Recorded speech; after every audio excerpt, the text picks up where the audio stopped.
देखो, सबसे पहली बात हमारी कमजोरी क्या है? हम परेशान हो जाते हैं। संसार में देखो तो परेशान, परमार्थ की तरफ देखो तो हम परेशान हो। ये हमारा आदत स्वभाव बन गया परेशान होना। थोड़ा सा धैर्यवान बनो, गंभीर बनो। कोई इस भारी से भारी विपत्ति में परेशानी स्वीकार करके विपत्ति से थोड़ी निकला जाता। सुलझो, ठीक है, ये विपत्ति आई, समस्या आई, इसका समाधान होगा। ऐसा थोड़ी कि हमें नष्ट कर देगी। अगर अभी हमारी बड़ी हानि हो जाती है, हम कल इससे बड़ा लाभ प्राप्त कर सकते हैं। हमको एकदम बिल्कुल गंभीर रहना है, इतने कमजोर नहीं बन जाना। अब वो गए तो क्या होगा, अब वो वस्तु गई तो क्या, पद गया तो क्या होगा। प्रयास किया था, ये पद मिला था, इससे बड़ा पद प्राप्त करूंगा, मैं इससे बड़ा महान बनूंगा। ठीक है, एक बार गिर गया, गलती हो गई, दंड भोगूंगा, फिर इससे ज्यादा संयम में रहूंगा।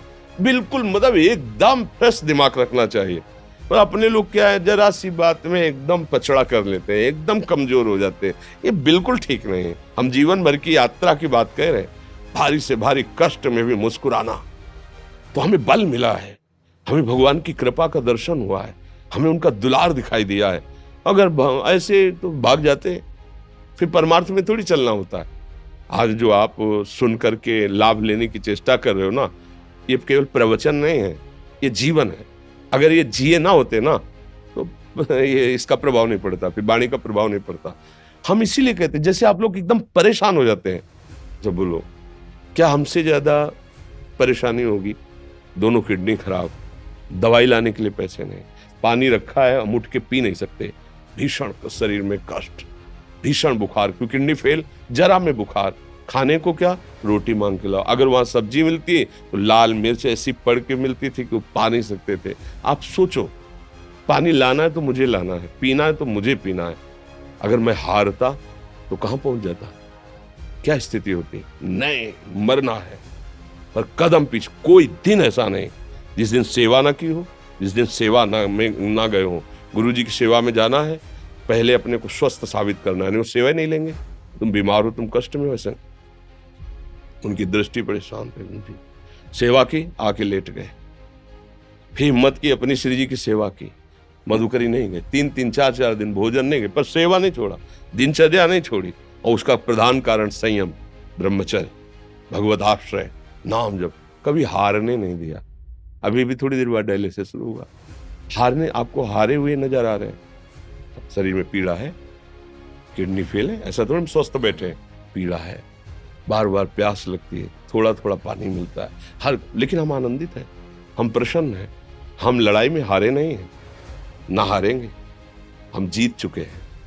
हम अपने मालिक के भरोसे में अपना सब बात, तो वो ये हम अपनी बड़ाई नहीं बता रहे, हम आपको बता रहे समस्या।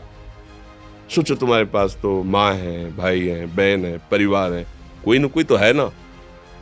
मेरा किसी ने कभी जीवन में ध्यान भी नहीं दिया। क्यों? बचपन से बाबा जी बन गए, किसी से प्यार नहीं, किसी से संबंध नहीं, कोई जानकारी नहीं, हम कहाँ हैं, वो कहाँ, किसी से कोई मतलब नहीं। अच्छा, जवान साधु कौन श्रद्धा करे? कभी गांव जाने की हिम्मत नहीं पड़ती कि रोटी मांग ले, पता नहीं लोग क्या सोचेंगे, क्या भावना कर ले। हम दरवाजे पे खड़े हैं, क्या कैसी भाव, तो जो हमारे सामने आकाश वृत्ति से आया यौवन अवस्था में, वही पाया, अन्यथा भूखे रह गए। जब हम हर समय अपने को विवेक के द्वारा सावधान रखे, तो हम कभी निराश नहीं हुए, कभी उदास नहीं हुए, कभी ऐसा नहीं लगा कि यार हम दुखी, कभी नहीं लगा। उसी का फल है कि उस सुख का संकेत मिल गया जहां दुख की निशानी भी नहीं है। वही उसी के बच्चे हो, हम सब उसी धातु से बने हुए हैं। हम इतना क्यों परेशान हो जाते हैं? हम ये देखते हैं, अपने लोग थोड़ी बात बिगड़ गई परेशान, नहीं बिगड़ी तो बिगड़ जाने की संभावना में परेशान है। आज सुख है, लेकिन कल सुख छिन जाएगा, तो हम आज के सुख में सुखी ना होकर कल के दुख की आने की संभावना में हम भयभीत हो। मतलब क्या हमारी सोच रह गई? हमको इतना बलवान बनना है कि सुख और दुख दोनों हमको छू न सके। भारी से भारी सुख की व्यवस्था है तो अहंकार नहीं, हर्षित होकर किसी का अपमान न करे कि हम धनी, हम पदाधिकारी, अमुक। भारी से भारी दुख आया तो हमें किसी के सहयोग की जरूरत नहीं, हम फिर अपने कदम बढ़ाएंगे, हम फिर जुड़ी हुई अपनी भावनाओं को सजाएंगे।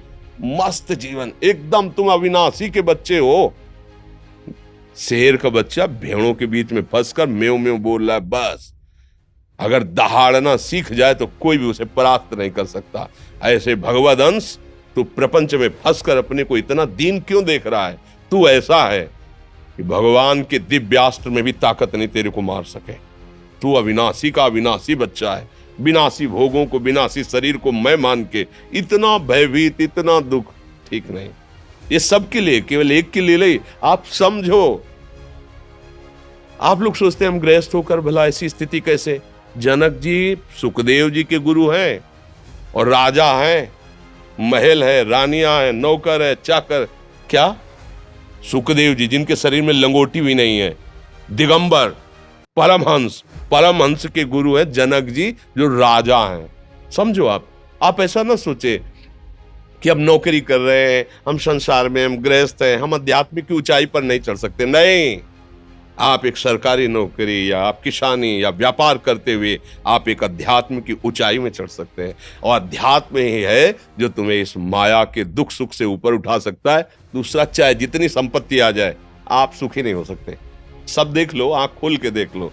अध्यात्म ही है जो तुम्हें हर कष्ट सहकर मुस्कुराकर जीने का रास्ता बता देगा कि आप आनंदित हो जाओगे। कुछ नहीं बिगड़ा। अध्यात्म है तो कुछ नहीं बिगड़ा, अध्यात्म नहीं है तो कुछ नहीं बना, कुछ हाथ नहीं लगने वाला।